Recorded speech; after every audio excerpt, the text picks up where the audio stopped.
Here is a special video diary on the fever pitch competition held on Wednesday night. Julian Friedman comparing. The panel made up of Michael Goldenberg, Vina Verdi from Four Talent, Jack Arbuthnot from the Film Council and Lizzie Morgan-Hemlock from Arturo Films. I spoke to Julian the following day about the process they went through that afternoon.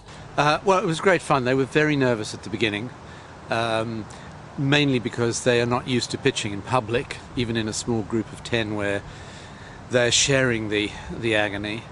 And we get them to pitch at the very beginning of the afternoon, where we do a 5-hour training session. They then critique each other's, and what they learn is much more as a result of critiquing someone else's pitch than they learn from being told what's wrong with theirs. In fact, it's both. But getting themselves into the mind of someone who gets pitched to is the best way of learning to pitch, because then you suddenly realize you have to make it work for another person other than yourself. Emily LaSalle had the daunting challenge of going up first. I spoke to her the following day and asked her how she found the experience. It was very nerve-wracking, but it was really a great experience to stand up in front of everybody and talk about your project. It was, yeah, I learned a lot from it. Then we got into the meat of the pitching. Yogesh Walia, an interesting project, The Bounty Hunter, about honour killings and a man falling in love with his target. Martin Kisko, The Fleabird Inheritance, a comedy set in the world of End of the Pier theatre, which was very well received.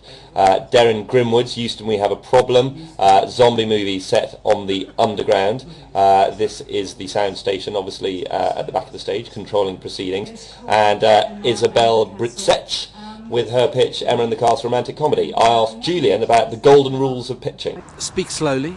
Try and lower the tone of your voice. The slower and the deeper you speak, the greater gravitas you have. Try to paint a picture with broad strokes. Try to sell the story rather than tell it. In other words, I always recommend keeping your initial pitch down to 60 seconds. It's a long time to speak. It's a lot of information for the listener to take in.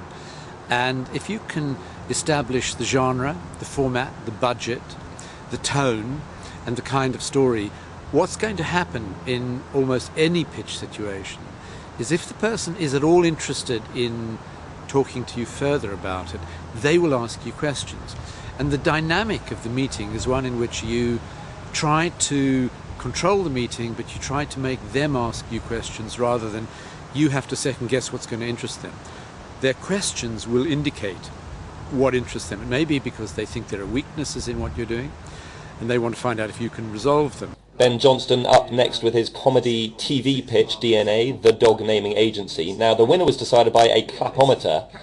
The klaxon would sound, the audience would burst into spontaneous applause, and the sound man at the back of the stage would record how loud the clapping got. Then Kirsten would take a note of that, and the winner would eventually be announced. John Bone gave a very funny pitch, vampire pitch, Bloody Famous, where the vampires had to choose between being undead and being celebrities. Went down very well indeed. Lawrence Gray lives in China, came up with a Chinese based project about a Westerner confronting Chinese culture.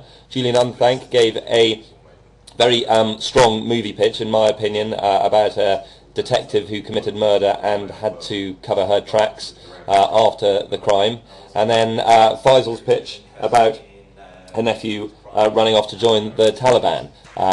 Again, so a wide variety of pitches. I spoke to Darren the next day about his experience. Yeah, Julian was excellent in actually helping us look at what aspects of the pitch we needed to use and what bits we could allow the audience to fill in the blanks, and also to leave plenty of space for the panel to ask questions.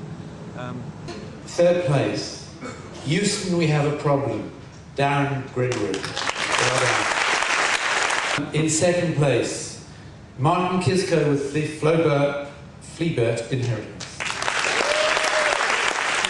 And Lenny Luck is now about to become bloody famous, John Broom. Copy of